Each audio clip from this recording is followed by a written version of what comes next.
Yeah. Learn from it. I might even just sit down. I'm cool.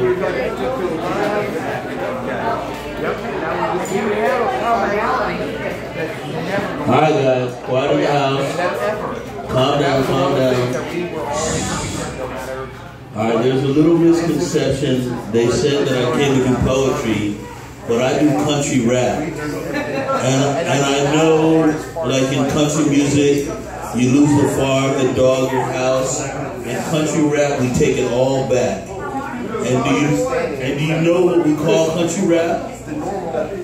We call it crap. That was really funny, man. I could get a little something. My goodness. Thank you. That was hilarious. Anyway, let me ask you, you didn't even hear my first joke, did you?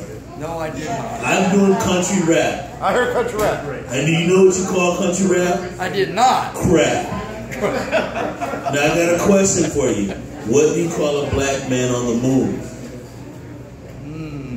Oh, I know. Mr. Carter. No, not you, not you. Let him answer. An astronaut, you racist bastard. Did you guys hear about the gay Indian? The gay Indian? Yeah, he was a brave sucker. But anyway, I'm going to do some poetry.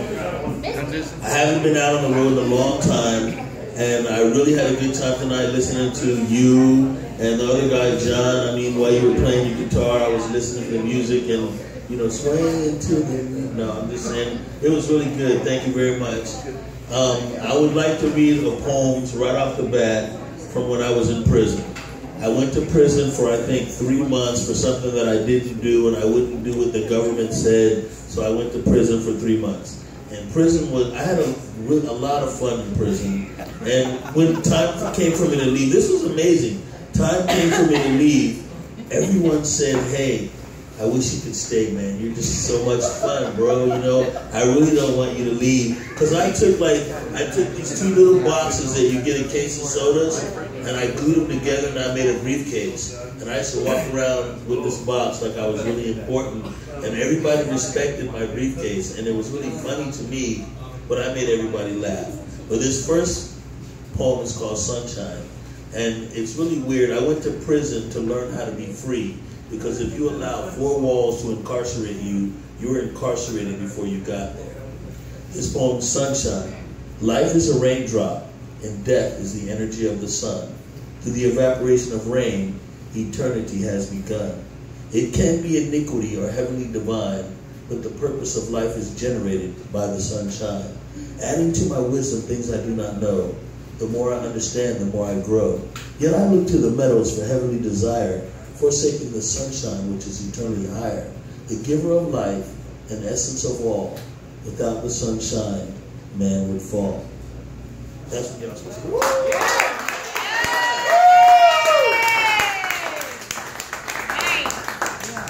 Well, I was going to do something different, but I really like to feel this crowd and everything, so I'm going to tell you a story, because most of my poems have a story. And okay, I have to start with the fact that I went to 14 schools from kindergarten to the 12th grade in 10 states and 2 countries. My father was a colonel in the 70s, and I grew up in Japan from 1972 to 78. My sister was made in Japan. We used to think that was true. It is true. But anyway, when I was about 11 years old, and I was in Korea when I started writing poetry. Oh, and by the way, I have books for sale. I'm a real starving artist. I may look big, but I'm pregnant 18 months. And the kids got no way out. But anyway, we were in Korea. And my dad instructed me to stay in the car. My brother was, my brother was like 8, but he was, at the time, he had a little mental problem, but whatever. So my mother, my father, and my little brother got out of the car to go in the bank to exchange some money. They do wongs in Korea. So they went to go get the wongs, and my dad said, stay in the car, right? So I'm supposed to stay in the car. So when they came out, I was not in the car. So they're looking everywhere for me. And my dad, you know, had a lot of rank in the military, so they were thinking this is the tail end of the Vietnam War. I may have been abducted. Oh my God, what are we gonna do?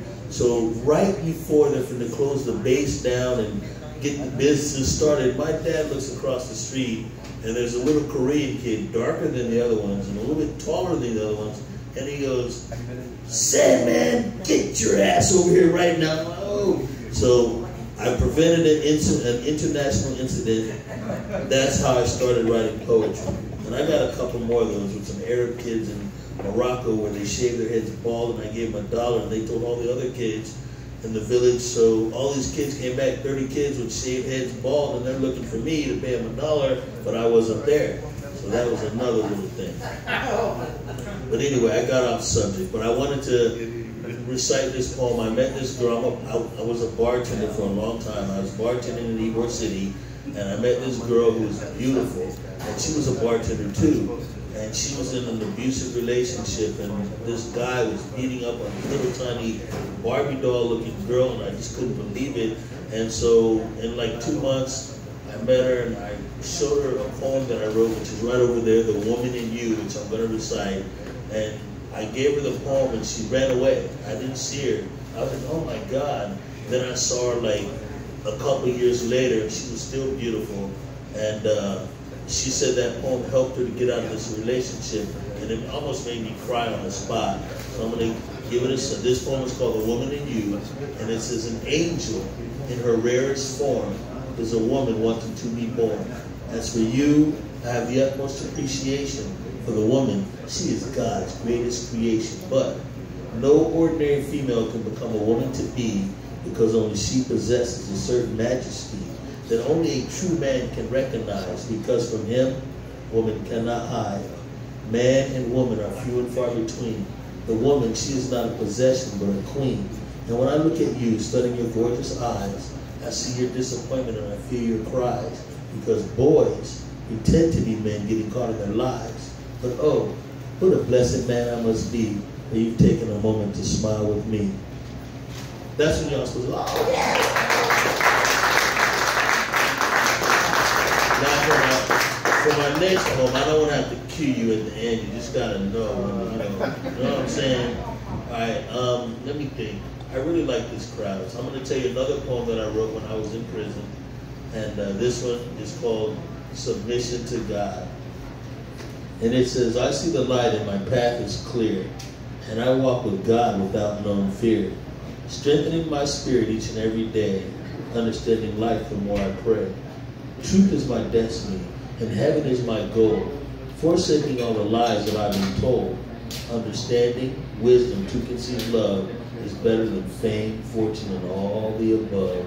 But searching for peace of mind, it is your own soul you'll find, because the wisdom of God comes from within. The more you understand, the less you sin."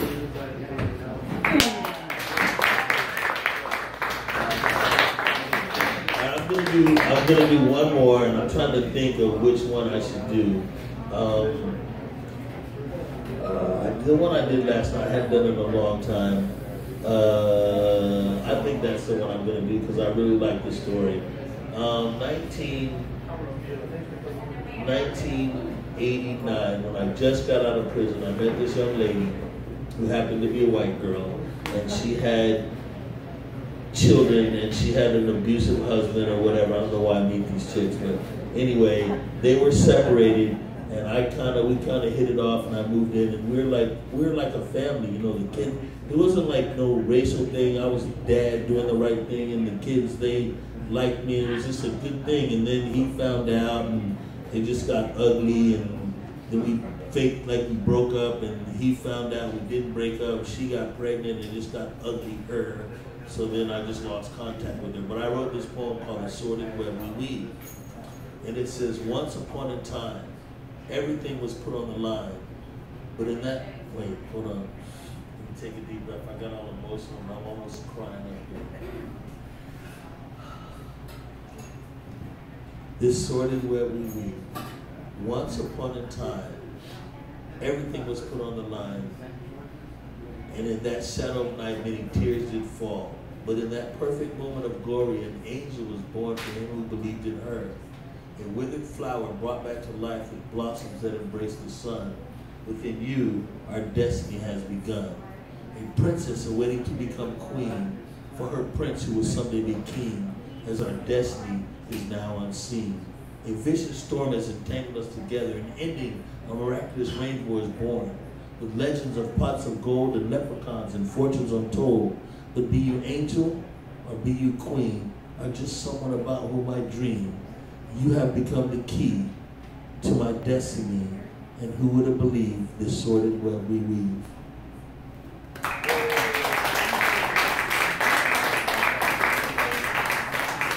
Does that make 15 minutes? I mean,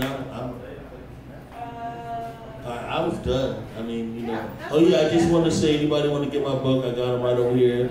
Hats, t-shirts, socks, shoes, you name it, I got it. And if I don't got it, I can get it. Thank you very much. Thank you.